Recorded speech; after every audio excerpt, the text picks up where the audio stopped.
ലോറിയിൽ നിന്ന് ചായ കുടിക്കാനായി ഇറങ്ങിയപ്പോഴാണ് അർജുൻ അപകടത്തിൽപ്പെട്ടതെന്ന് കരുതുന്നില്ലെന്ന് സുജിത്ത് പറയുന്നു. അധികം ചായ കുടിക്കുന്ന ശീലം ഇല്ലായിരുന്നു.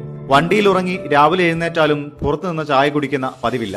ലോറിക്കുള്ളിൽ തന്നെ അകപ്പെട്ടിരിക്കാനാണ് സാധ്യത. ഡ്രൈവിംഗിനിടയിൽ ഭക്ഷണം എപ്പോഴെങ്കിലും കഴിക്കുന്ന രീതിയാണ് അർജുന്റേതെന്നും സുജിത്ത് പറയുന്നു.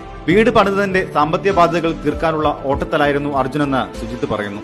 ഒരു യാത്ര കഴിഞ്ഞ് തിരിച്ചെത്തിയെന്നറിഞ്ഞാൽ സുജിത്ത് അർജുനെ വിളിക്കും. നാട്ടിലേക്ക് ഇറങ്ങില്ലേ എന്ന് ചോദിക്കും. രാവിലെ ലോഡുമായി പോകണം, അതുവരെ വീട്ടുകാർക്കൊപ്പം കഴിയട്ടെ എന്നായിരുന്നു മിക്കപ്പോഴും ലഭിച്ചിരുന്ന മറുപടി. പുഴയിൽ തിരച്ചിലില്ല, ഞങ്ങൾ കരയിൽ തുടരും എന്ന രീതിയിലാണ് ഇന്നലെ കർണാടകത്തിന്റെ മന്ത്രിയും MLA-മാരും ജില്ലാ കളക്ടറും അറിയിച്ചത്. പുഴയിൽ നിന്ന് മാത്രമല്ല, കരയിൽ പോലും ഒരു തരത്തിലുള്ള സംവിധാനങ്ങളും ഇവിടെയില്ല. രാവിലെ നേവിയിലെ ചില ഉദ്യോഗസ്ഥർ ഇവിടെ എത്തിയിരുന്നു, പക്ഷേ പിന്നീട് അവരും മടങ്ങിപ്പോകുന്ന സാഹചര്യമാണ് ഉണ്ടായത്. പൂർണ്ണമായും ഒരു തരത്തിലുള്ള ഒരു പ്രവർത്തനവും നടക്കാത്ത നിലയിലേക്ക് ഈ സ്ഥലം പൂർണ്ണമായി മാറിയിരിക്കുകയാണ്. കാരണം ഇപ്പോൾ ഞങ്ങൾ 2 MLA-മാരും നിങ്ങൾ മാധ്യമപ്രവർത്തകരും ഇവിടുന്ന് പോയാൽ ഇവിടെ ബാക്കിയുള്ളത് ഒരു പോലീസ് ഉദ്യോഗസ്ഥൻ മാത്രമാണ്. ഒരൊറ്റൊരു പോലീസ് ഉദ്യോഗസ്ഥനെയാണ് ഈ കേന്ദ്രത്തിൽ അവർ നിയോഗിച്ചിട്ടുള്ളത്.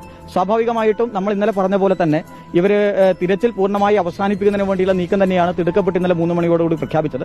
പക്ഷേ ഇന്നലെ നാം ചർച്ചയിൽ പറഞ്ഞതുപോലെ തൃശ്ശൂരിൽ നിന്നുള്ള വിദഗ്ധ സംഘം അവർ ഏതായാലും ഞാൻ കാർഷിക സർവകലാശാലയിൽ കൂടി ബന്ധപ്പെട്ടപ്പോൾ അവർ അവിടുന്ന് പുറപ്പെട്ടു. ഇന്ന് രാത്രിയോടുകൂടി അവരിവിടെ എത്തും. നാളെ രാവിലെ അവരിവിടെ ഫീസിബിലിറ്റി പരിശോധിക്കാനുള്ള തീരുമാനമെടുത്തിട്ടുണ്ട്. പക്ഷേ ഇവിടുന്ന് വ്യക്തമാകാൻ സാധിക്കുന്നത് ഒരു തരത്തിലും ഇവിടുത്തെ സംവിധാനങ്ങൾക്ക് ജില്ലാ ഭരണകൂടത്തിന് ഇനി ഇത് മുന്നോട്ട് കൊണ്ടുപോകണമെന്ന താല്പര്യമില്ലാത്ത വിധത്തിൽ തന്നെയാണ് ഇന്നുൾപ്പെടെയുള്ള എല്ലാ കാര്യങ്ങളും ഇവിടെ നിൽക്കുന്നത്.